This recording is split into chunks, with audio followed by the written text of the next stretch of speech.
What's going on, guys? It's Nick here, back with another video. Today we'll be going game by game, talking about the different running backs I'd be starting and sitting this week. As always, if I don't answer your specific question, you can always just look at my exact rankings and projections at our website, thefantasyfootballadvice.com. So we'll get to running backs in a second, but first, of course, have to start things off as usual. The stat of the day. Yesterday's stat was through week 7, which running back had the highest efficiency rating. The answer is Tony Pollard. RO was the first to get that right on YouTube, and at BMeta2 was the first to get that right on Twitter. Today's stat. Among the top 10 tight ends in half PPR scoring, 4 of them have at least 10 yards per target. Mark Andrews, Dawson Knox, Kyle Pitts, and who is the 4th?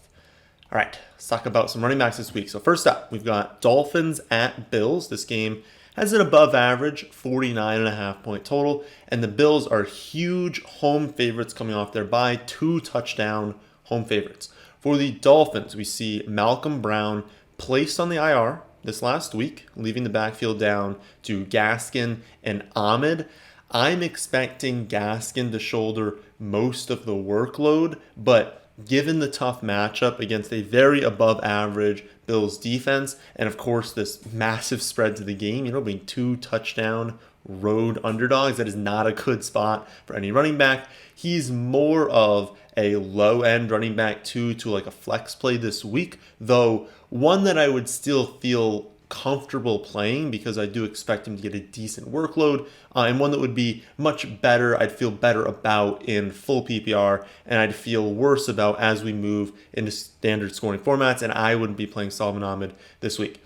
For the Bills, this is a really nice spot. Of course, I've talked about them being a massive home favorite. They're coming off their bye. They're probably going to score north of 30 points here. It's a below average Dolphins defense as well. The Bills have the highest team total of the week. Like they could score 5 offensive touchdowns, and while it's easy that Josh Allen could score all 5, he could throw for 4, run for 1. It's also possible that the running backs have some of those scores, maybe 1, maybe 2, upwards of 3 of those scores, and so that puts Zach Moss firmly in play as a running back 2 this week. It makes Singletary flex viable. We've talked plenty in the season about how Moss is the one who has more touchdown upside, and so in these games where we're thinking a lot of the value for the running backs is going to come through touchdowns, obviously Moss is the one that we want because his role is just larger in that area. But given how well we expect the Bills to perform in this spot, you could use Singletary in the flex, but I would say that's probably more reserved for like 14 and 16 team leagues. You probably have a better option in a 10 or 12 team league. I probably wouldn't go there. But I think Moss is a quality running back to play this week. Next up, we've got the Panthers at the Falcons. This game has a pretty average 46 point total. Falcons 3-point home favorites. I don't think either of these teams is giving like a huge edge. Like I don't think just because the Falcons are a 3-point home favorite, that does not mean the Falcons are locked to win this game. I could see either team winning. I see it being just like a fairly normal game, relatively close scoring, not super, a relatively close spread, not super high scoring. So probably not the most exciting game to watch, but we do have some fantasy goodness for the running backs. With McCaffrey still out, you're still playing Chuba as a running back 2. I know the results weren't there last week, but he still had 12 carries. He still had 5 targets. And like this was a game where they only gained 173 total yards. They only scored 3 points. So obviously you're not expecting in that sort of spot the running back to perform well. Like Chuba wasn't going to have 100 yards if a team only had 173 yards, wasn't going to score if the team as a whole didn't even score. I would not expect that to happen again this week. I think you can feel good about Chuba as a running back 2. For the Falcons, it seems as though they're finally moving away from Mike Davis. He was extremely inefficient last season, continued to be inefficient this season, but I know he only had the 4 carries, 0 targets. I want to see it happen again for like confirming moving forward that's going to happen. He still played 60-65% of the snaps, and so was it more of like an aberration that he just didn't happen to get the touches, or was this like a concerted effort from the team to not give him his normal 15 touches? I tend to think, given that it was coming off the bye, given that Patterson has played so well, I tend to think this was on purpose. They're not going to give him the touches moving forward. but I want to see it happen one more time. So don't be shocked no matter what happens this week. If he goes out there, plays 60% of the snaps, has 5 touches, don't be shocked, but also don't be shocked if he has 15. Personally, I would not be playing Mike Davis just because he hasn't been good, and they didn't give him the touches last week. So, I mean, he could score 1 fantasy point, like legitimately 1 fantasy point this week. That's not someone I want to start. So I would keep him on the bench. And then I think you're absolutely at this point, not even at this point, like weeks ago, you were playing Cordell Patterson every single week.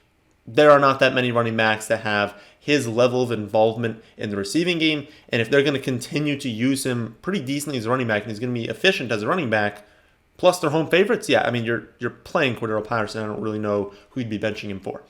Steelers at Browns is up next. This game has a very low 42.5 point total. The Browns are 3.5 point home favorites, despite the Steelers coming off of bye. A little bit embarrassing for the Steelers there, and also the Browns are really banged up. So Browns are much better than the Steelers when they're at full strength, but not at full strength right now. For the Steelers, pretty easy. We're always playing Najee Harris. For the Browns, Ernest Johnson looked fantastic last week, but he looked really good in week 4 last season as well, and the Browns still never fully committed to him. They still have Hunt, they still have Chubb, or at least last season they had both of them. And so when we saw both those guys healthy in week 4, then we see Chubb get injured. Ernest Johnson, he comes out and he plays really, really well.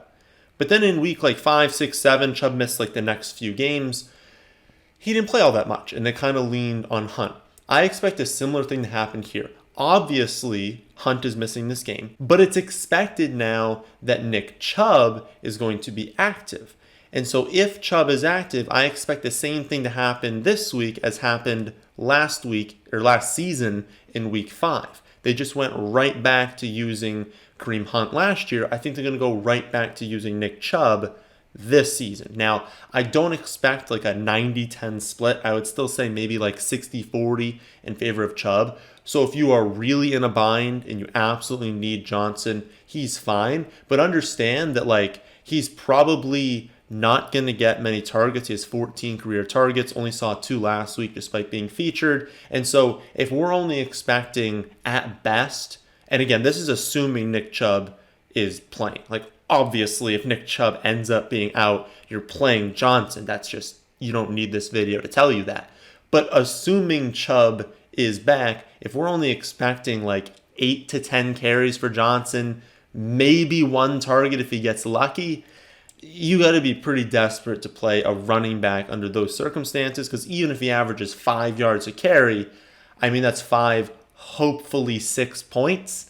That's not enough. That's not enough for me to play him, and so I would personally not play him. And then again, obviously, Chubb's inactive. You're definitely playing him. Next up, we have Bengals at Jets. This game has a very low 42-point total, and the Bengals are 10.5 point road favorites, big road favorites. And this one, for the Bengals, Joe Mixon lost more work than we would like to see in the receiving game last week, but he's a 2-score favorite against a defense that's allowing the most schedule-adjusted fantasy points to the running back position, since teams are basically a lock to just be in massively positive game scripts against them. Joe Mixon is a running back 1 this week. Don't really care who you have. You're playing him. I don't think any other running back can be trusted. You could probably get away with playing Pirine if you really, really needed to in a 14 or 16 team league, but most of you play in 8, 10, and 12 team leagues, and I personally would not go there. But look at what the Patriots did last week. And this Bengals team is better than the Patriots. And so if there are just touchdowns to go around and they're up by 30 at some point, well, then maybe Pirine happens to fall into the end zone once, maybe twice, and becomes a good play. But in general, you're probably not needing to play him in most formats. For the Jets, Michael Carter comes out of the bye. He plays 72% of the snaps. So he's a career high 19 touches. This is why we wanted you to stash him and to trade for him. He's clearly the back to own in New York, and he's going to be valuable, especially if they continue giving this level of workload. Unfortunately, this is a dreadful spot. The Bengals' run defense ranks 5th in rush defense DVOA, 7th in yards per carry allowed. The Jets are also projected to score less than 16 points, which is pretty pathetic. He is a fine play, especially if they give him the same level of involvement as last week. He's probably going to end up being ranked in that like 25 to 30 range. And honestly, the move to Mike White at quarterback probably helped his reception upside because of all the dump offs. So again, that 25 to 30 range. I just want to see it one more time. Like, there's definitely a risk that they move back a little bit more towards a committee. And obviously, we don't want to be starting committees on the Jets as huge underdogs against a really good defense. Like, that's not a spot we want to attack. But if they're going to continue using him 70 to 75% of the snaps and continue featuring him in the receiving game, that is something we can start in most formats. So I want to see it one more week before starting him. But again, he'll be in that 25 to 30 range. And so if that's the range you're looking at where you need someone, he's totally fine to play. Next up, we have the Titans at the Colts. This game has a pretty high 51-point total. And the Colts are now 1.5-point favorites after opening as 1-point underdogs. So the line is shifting towards the Colts in this one. For the Titans, obviously, we're just starting Derrick Henry. For the Colts, always start Jonathan Taylor. Hines should probably be left on benches, even in full PPR leagues, unless we can just guarantee that the Colts are going to be in a massively negative game script and they're going to be throwing the ball a lot. He only has 4 receptions over the last 4 weeks compared to 10 for Taylor. They're just like clearly featuring Taylor at this point, so we can't be starting Hines. Next up, we've got Eagles at Lions. This game has a fairly average, maybe slightly above average, 47.5-point total, and the Eagles are 3.5-point road favorites. For the Eagles, Miles Sanders suffered an ankle injury last week. It was a DNP on Wednesday. He's considered week to week. I'm not expecting him to play, but obviously confirm that. It's obviously super unfortunate because he was off to a really good start last week, and he's in a pretty good spot this week against, a very below average Lions defense that's allowed the second most schedule adjusted fantasy points to the running back position and a projected favorable game script. This was probably going to be one of the games where the running backs were actually able to get carries. Assuming that Sanders is out, Gainwell is still my preferred running back, given how good he is in the receiving game and the fact that, when Miles Sanders was healthy, they were still giving Gainwell work. And there were games where Gainwell was being used more than Miles Sanders. And Boston Scott was like way out of the rotation. And so for Sanders to go down and for Boston Scott to now come in and be the one, that wouldn't make a whole lot of sense to me. And he's also just the one that provides better value in fantasy, right? Like, even if Boston Scott ended up getting more carries, it's not as much the carries we care about. It's the receptions. It's the targets. And Gainwell's going to be really good in that area. I know Boston Scott scores the rushing touchdown, but you know what? Gainwell had a receiving touchdown. And I think that Gainwell is just the more talented of the two, the guy they want to use more. And with his involvement in the receiving game, I think he is a fine play. But I think he's more of a low end too. He's still not a slam dunk. I'm still not projecting him for like 15 carries and like 8 targets, right? He's not a feature back because they're still going to use other running backs. And then I'd also watch the reports about Jordan Howard. If they activate Jordan Howard and they have Scott and they have Gainwell, it's going to obviously hurt everyone. But Howard would hurt Boston Scott more than he'd hurt Gainwell because he'd eat into like the early down carries, he'd eat into goal line work. That's not really the area that we're rostering Gainwell for. We're rostering Gainwell more for that receiving work, which is not something that Jordan Howard is going to take away. But just keep an eye on that situation. For the Lions, always start DeAndre Swift. And honestly, at this point, Jamal Williams, he's just a guy that is an extremely, like one of, probably behind Tony Pollard and maybe A.J. Dillon, the highest upside handcuff you can have. He just doesn't get enough volume in like the receiving game and on the ground. He gets good volume on the ground, but not enough to be worth starting, especially when he's on the Lions, right? Like, this is still not a good offense, and so you're starting DeAndre Swift. You just got to keep Jamal Williams on the bench, but you have to keep him on the bench because if Swift ever went down, Jamal Williams is a league winner. 49ers at Bears is up next. This game has a very low 39.5-point total, and the 49ers are 3.5-point road favorites. For the 49ers, Elijah Mitchell is a weekly must-start as a running back 2 for me, so he's not a weekly must-start in the sense that he's just a locked and loaded running back 1. But I have to think that given the state of the running back position, you're starting Elijah Mitchell every week. Sermon's obviously out of the rotation, and while they're going to give other work to other running backs, Mitchell is clearly the lead, clearly the one getting enough work on the ground, has enough touchdown upside where I'd want to be starting him every week. For the Bears, Khalil Herbert continues to just dominate, and it'll be very interesting to see what happens when David Johnson does return. That won't be happening this week, though. The Bears are currently underdogs, but this is a winnable game. So we look at the spread and we're like, ooh, we got a low total game and he's a dog. That's not a great spot. But the Bears could certainly win this game, and so he could end up being a favorite in this one. When it's all said and done, he could be the one with the positive game script. And if the Bears are winning in the fourth quarter, Herbert is going to be fed the football over and over and over again. They don't want to win these games on the back of Justin Fields. They're trying to win it with the ground game, and it's clearly the ground game is Khalil Herbert at this point. So if they get up, he's going to have a really nice game. He's got touchdown upside. He now has receiving upside. Now they're choosing to use him in the receiving game, and so I think you're absolutely starting Herbert if you have him this week. Next up, we've got Rams at Texans. This game has a slightly above average 48-point total, and the Rams are 2-touchdown road favorites. For the Rams, this is a smash spot for the running backs, but it's worth noting nothing is ever a lock, right? They were in a smash spot last week, and the offense as a whole definitely underperformed.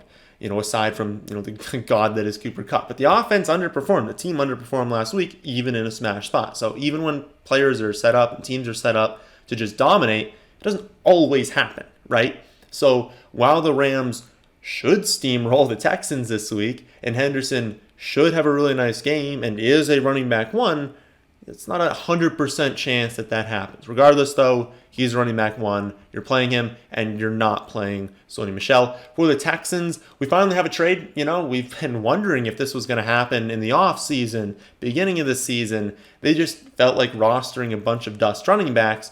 We finally have one, though. We've got Mark Ingram being traded to his old team in New Orleans, and I think they've actually come out and said that Mark Ingram is absolutely playing this week.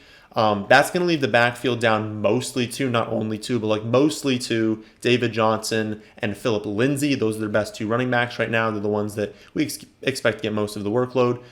David Johnson's for sure the one you want just because of his role in the receiving game and the fact that Houston loses every game, and so they're always in a trailing game script. You want the pass catching back in that script. It's possible that Lindsay takes over more of that early down role than David Johnson. But basically just assume that Johnson's going to get a few more carries, be on the field a little bit more. That could increase his receptions and targets and stuff like that. And so he's the one that I want. But the one that I want is different from you have to play, right? There are still plenty of weeks where Mark Ingram, even if you added all the points from Ingram and gave him to David Johnson, it still wasn't all that great. It's not like they're losing 20 touches a week, right? And they're still going to have other running backs they shift that workload to. It's going to be spread out. It's not like David Johnson is all of a sudden some smash, right? So he is still more of a desperation play this week, especially given, pretty tough matchup against the Rams, and I would prefer to keep him on the bench if you can. Just know that if you're in a bind, you're in a 12 or 14 team league, full PPR especially, and you're but I really need him at running back too, you could do worse. You could do much worse than David Johnson because I do expect his workload to increase, and the reception floor is still pretty nice. Next up, we've got Jaguars at Seahawks. This game has a pretty low 43-point total, and the Seahawks are 3-point home favorites. For the Jaguars, always start James Robinson. For the Seahawks, Alex Collins remains the only one that I would personally consider while Carson is out. This is a solid spot, though. Home favorite, pretty below average Jaguars run defense. He's still going to need a touchdown to pay off, and touchdown opportunities might be a little bit slim in a game with a 43-point total, even if the Seahawks are favorites here. But he's still fine to play at running back too. He's clearly the most talented running back on that roster. I just do understand if he doesn't score, you're probably going to be disappointed with his production, and definitely don't feel bad benching him, right? Obviously the Seahawks are much worse when Russell Wilson is not their quarterback, and this is still Alex Collins we're talking about here. Patriots at Chargers up next. This game has a slightly above average 48.5-point total. And the Chargers are 5.5-point home favorites coming off of their bye as well. I would expect the Chargers to win this game. For the Patriots, Damian Harris has back-to-back games with over 100 yards and at least one touchdown. Had 2 touchdowns last week. Could have had plenty more if the Jets were competitive. The Chargers also ranked dead last in rush defense DVOA and yards per carry allowed. So even as a road underdog, this is a really nice spot for Harris. If Stevenson is inactive again, I would play Harris as a high-end running back 2, someone that I would not keep on the bench whatsoever. If Stevenson is active, I would move Harris down to like a low-end running back 2, because you definitely have a chance that they're kind of splitting some of these drives. But Harris is still clearly the one that they'll trust. And so I think regardless of what happens with Stevenson, you're playing Harris in this spot. Just do know that if the Chargers come out just hot, they come out firing, and this is a very negative game script for the Patriots, that is not going to be good for Harris. So he could absolutely be game scripted out of this one. And that would probably benefit Brandon Bolden, who has had some good games this season. Really, you can only even consider him in a full PPR format, and it better be deeper, right? I would not play Brandon Bolden in an 8, 10, or 12-team league. If you get into full PPR, 14, 16-team leagues, you can start considering it if you really need to. But it's Brandon Bolden. You can't be shocked if he goes out there and has 3 catches for 25 yards and 1 carry, and you're like, why did I play Brandon Bolden? For the Chargers, always start Austin Eckler. Next up, we've got Bucks at Saints. This game has a 48.5 point total, and the Bucks opened as only 4-point favorites, but it's now up to 5.5. I don't know why it was 4. It'll probably get bet up to 6-point favorites. The Bucks are definitely the better team than the Saints. For the Bucks, we're at the point where Leonard Fournette is just a weekly must start. Ronald Jones is never going to be a thing, and Bernard is only going to be used in 2-minute drill or when they're trailing, and they're not going to be trailing that many games. This is a brutal spot. The Saints have a phenomenal defense overall, but a really, really strong run defense in particular. But Leonard Fournette is just a weekly must start. For the Saints, always starting Kamara, and we're not starting Mark Ingram. I know they've said he's going to play. Let's just see what happens with Ingram. I'm hoping this doesn't mean that Kamara goes back to like not getting a ton of carries, because while they featured him in the receiving game last week, that's not something that they've done every single week, and so it could lower the floor and the ceiling for Kamara. But regardless, you're absolutely playing Alvin Kamara, and again, we're keeping Ingram on the bench right now. Next up, we've got the football team at the Broncos. This game is a 44-point total. Broncos are 3-point home favorites. For the football team, Antonio Gibson's banged up, and he really does need this bye week to get healthy. He was actually limited, though, on Thursday, a limited participant in practice. That is a big rest day for anyone who's usually banged up. Don't be worried. Usually people miss practice on Wednesday. It's a big rest day. But he was limited. And that was after being out most Wednesdays before this. And so that's really encouraging to see. The Broncos' run defense is also scary, especially in Denver, like in theory. But they rank 19th in rush defense DVOA right now, 18th in yards per carry allowed, but have then now allowed the 6th fewest schedule adjusted fantasy points to running back. So I would say overall it's just a neutral matchup. They're not some insanely dominant ground defense, but they're also not a cakewalk either. They're like pretty solid, and so I would just say neutral. And given that the football team is a field goal road underdog, I would view this overall as a slightly below average matchup, slightly below average spot for Gibson. And that would just make him a low-end running back too, but someone that if you own him, you're probably still playing him. And I wouldn't play McKissick. We used him against the Chiefs because that was going to be a high-scoring game. They were going to be trailing early, but this is not that spot. This is not a high-scoring game. This is a game that technically the football team could win, and so there's just not enough reason to play McKissick outside of like a 16-team full PPR league if you have like no other options. For the Broncos, Javonte Williams is clearly their best running back and is going to get more work at some point, but we don't know when that's going to be. And at this point, I would still expect roughly a 50-50 split. And given that this is a pretty neutral matchup for the Denver running backs, the football team has a trash defense overall, but they're most attackable through the air. And so I would expect Denver to lean a little bit more pass heavy than they usually do in this spot, just because they're so bad. Like the football team is so bad at defending wide receivers, at allowing production to quarterbacks, but they're decent against running backs. And so it wouldn't make a whole lot of sense to just keep pounding the football on the ground. They are still home favorites. Denver does still like to run the ball, though. So I would say that Javonte Williams is like a low end 2, and I prefer to bench Melvin Gordon, but he is fine as a desperation play if you need him. And again, I would prefer it at running back 2, even though like flex is technically lower than running back 2. You're playing a wide receiver over Melvin Gordon the flex. So I would probably only play Gordon as a running back 2 if you really, really need to.